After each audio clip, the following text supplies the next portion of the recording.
Hello friends, welcome to our channel lunch box. இன்றைக்கி நம்ம ஒரு சூப்பரான ஈவினிங் ஸ்நாக்ஸ் தான் பார்க்க போகிறோம். வாழைப்பூ வடை. நல்ல முறுமுறுப்பான ரொம்ப ரொம்ப டேஸ்ட்டான இந்த வடையை சுடுறதுக்கு முன்னாடி நம்ம சேனலுக்கு ஃபஸ்ட் டைம் வர்றவங்க சேனலை சப்ஸ்கிரைப் பண்ணிக்கோங்க. அப்படியே பக்கத்தில் பெல் ஐக்கான் அழுத்தி அதில் ஆளையும் டிக் பண்ணிக்கோங்க. சரி வாங்க நம்ம வீடியோக்கு போகலாம். இந்த வாழைப்பூ வடை பண்ணுறதுக்கு நான் இந்த சைஸ் வாழைப்பூ எடுத்திருக்கேன். ஆனால் நான் இதை முழுசாக வடைக்கு யூஸ் பண்ண போகிறதில்ல. இதில் ஒரு 7-8 லேயர் மட்டும்தான் எடுக்க போகிறேன். இந்த மாதிரி நம்ம தனித்தனியாக எடுத்து வச்சுக்கலாம். அதை அப்படியே நம்ம செட்டாக எடுத்து வச்சோம்னாக்கா க்ளீன் பண்ணுறதுக்கு ஈஸியாக இருக்கும். அதாவது அந்த ஒரு இதழையும் பிரிக்காமல் அப்படியே செட்டாக எடுத்து வச்சோம்னாக்கா அதை அப்படியே அந்த செட்டை எடுத்து வச்சு க்ளீன் பண்ணலாம். இப்போ இதை நான் பிகினர்ஸ்க்காக சொல்கிறேன். ஏற்கனவே வாழைப்பூ க்ளீன் பண்ண தெரிஞ்சவங்களுக்கு சொல்லலை. இந்த நரம்பு பகுதியையும் அந்த மடல் மாதிரி இருக்க அந்த பகுதியையும் நம்ம எடுத்துடணும், இல்லாட்டி கசக்கும். அதே மாதிரி இந்த வாழைப்பூ மொத்தத்துலேயும் அந்த மாதிரி க்ளீன் பண்ணணும்னு அவசியம் கிடையாது. ரொம்ப எலசாக வர்ற அந்த பூவை அப்படியே நம்ம விட்டுக்கலாம். ரொம்ப முத்தின பூ இந்த மாதிரி இருந்தால் மட்டும்தான் நம்ம இதெல்லாம் எடுக்கணும். இந்த 2 விஷயங்களையும் இந்த மாதிரி எடுத்து வச்சாச்சு.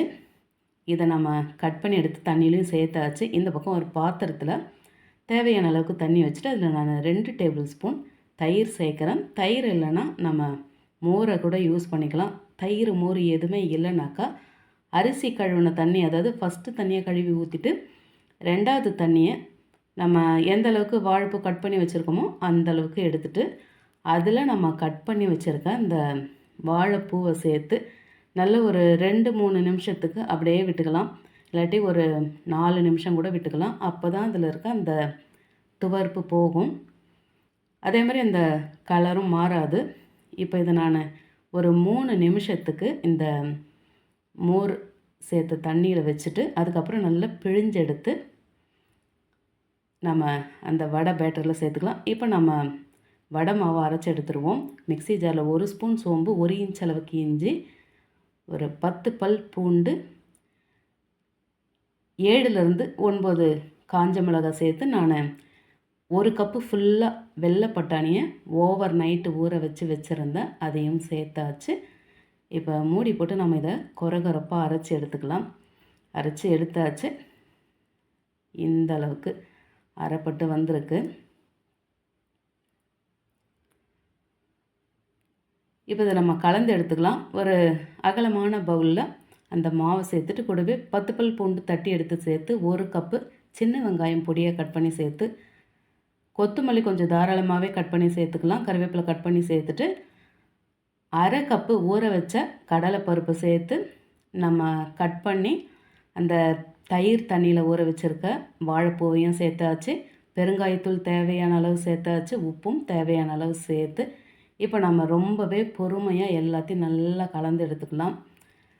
வடை மொத்தமே இப்போவே நீங்கள் சுட போகிறீங்கனாக்கா இதில் இந்த வெங்காயம் உப்பு இதெல்லாம் சேர்த்து மிக்ஸ் பண்ணி கலந்து சுட்டு எடுத்துக்கோங்க. அப்படி இல்லாட்டி நைட்டுக்கு கொஞ்சம் சுடுவோம், இல்லாட்டி மறுநாளைக்கு சுடுவோன்னு சொல்லும்போது அதில் இந்த வெங்காயம் உப்பெல்லாம் சேர்க்க வேண்டாம். அப்படியே அரைச்ச மாவு மட்டும் எடுத்து உள்ளே வச்சுருங்க. அப்போ தான் அது நீர்த்து போகாத இருக்கும். தவிர மொறுமொறுப்பாகவும் இருக்கும். நம்ம இந்த வெங்காயம் உப்பெல்லாம் சேர்த்துட்டு வச்சு அதுக்கப்புறம் சுடும்போது அந்த மொறுமொறுப்பு தன்மை போயிடும். அதனால் உப்பு வெங்காயம் சேர்த்துட்டிங்கனாக்கா உடனே சுட்டு எடுத்துருங்க. இது நான் மொத்தமே இப்போ சுட போகிறேன். அதனால் இப்போவே கலந்து எடுத்துக்கிறேன். ரொம்பவே பொறுமையாக கலந்து எடுத்துக்கலாம். ஏன்னா உப்பு அங்கங்கே பேச்சஸ் மாதிரி நின்றுடுச்சுனாக்கா அதுவே டேஸ்ட்டு மாறிடும். இப்போ கலந்து எடுத்தாச்சு. தேவையான அளவுக்கு இதை நம்ம வடையாக தட்டி எடுத்துக்கலாம்.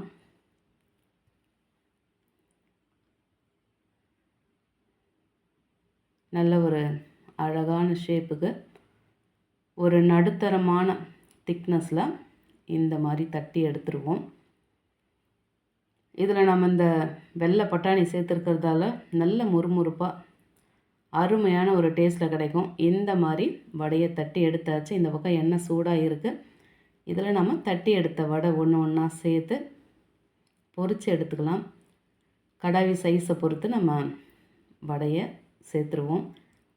சேர்த்துட்டு ஒரு 2-3 நிமிஷம் கழித்து நம்ம இதை திருப்பி விட்டுருவோம். ஏன்னா இதில் அந்த வாழைப்பூ அப்புறம் இந்த கடலை பருப்புலாம் சேர்த்துருக்கிறதால அது சீக்கிரமாக உதிர்ந்து வந்த மாதிரி வந்துடும்.